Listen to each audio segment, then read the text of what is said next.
Came off the cave tour, about to go on the wine tour. Next door, the rules are pretty simple. We are a working winery, making wine even today.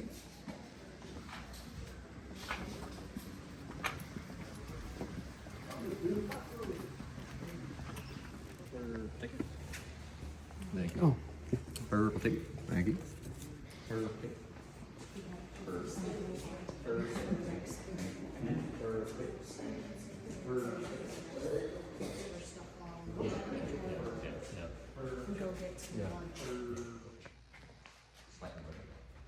Hey folks, my name's John. I'll be your tour guide today. Right now we're in the main all the wine that we sell. We're also Ohio's oldest family-owned and operated winery. We're founded back in 1888 by a German immigrant named Gustav Heineman. The same Heineman family owns and operates the whole place today. We're now on our 5th and 6th generation of Heineman. And we grow our own grapes as well. We have 40 acres of vineyards on the island where we grow just 5 types of grapes, and they're all going to be native to the region. So on the island, we grow the Concord, the Catawba, the Niagara, the Delaware, and the Iowa Green Room, a couple stairs to Washington.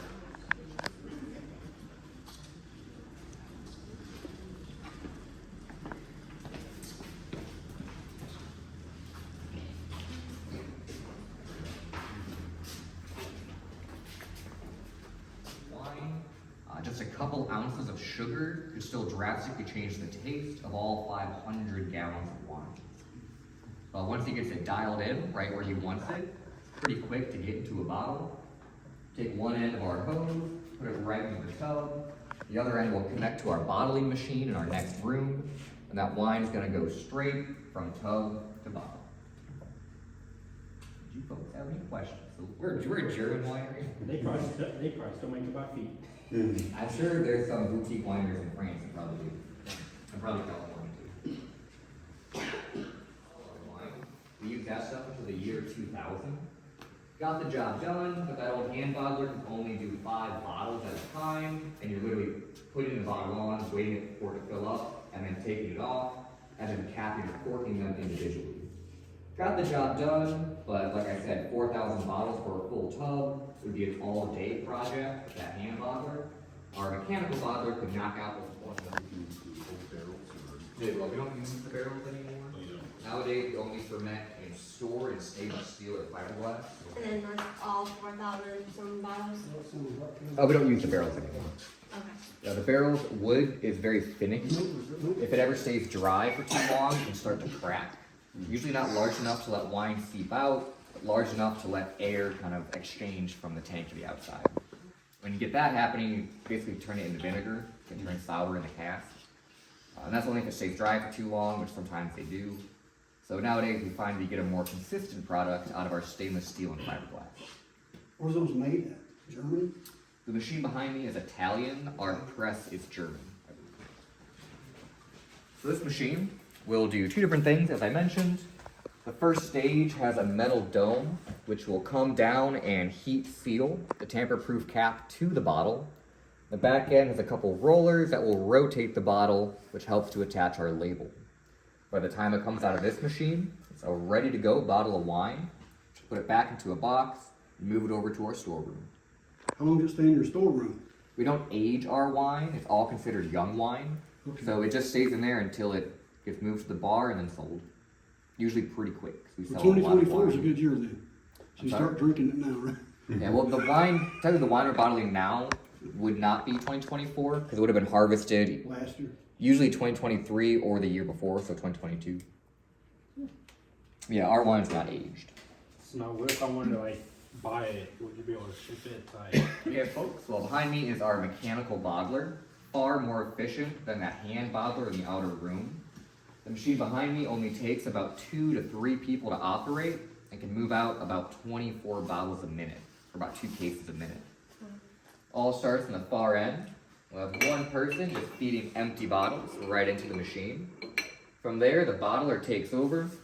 They're brought along by the conveyor belt, switched over to a pedestal, and brought up to our wine dispenser. We head to our next room, the wine storeroom. Stairway behind me is a bit uneven, so watch your step.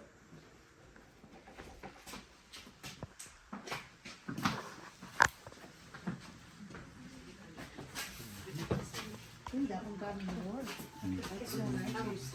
We actually have a lot of awards right now. They haven't sent us the medals yet. They haven't been out. International Cabernet Franc, where was that?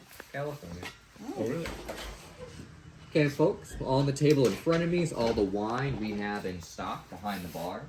And just like our menu, all arranged by sweetness, with the very sweetest at one end and the very driest at the other. A couple of the wines we like to highlight.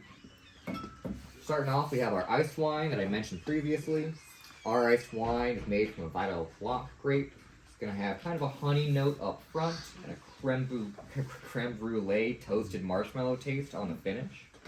Aside from that, it's just pure natural grape juice. And if you folks still have your tokens with you, we'll get you a glass of any of the regular wines off the menu back at the bar, or the grape juice. Otherwise, most of our wines are about $3.75 for a glass, if you want to try a few. And do you folks have any final questions for the tour?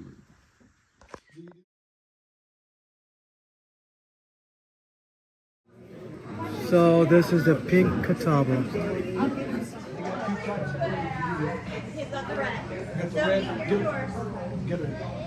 Not bad. Actually pretty good. Alright, so we just did the cave tour and the wine tour.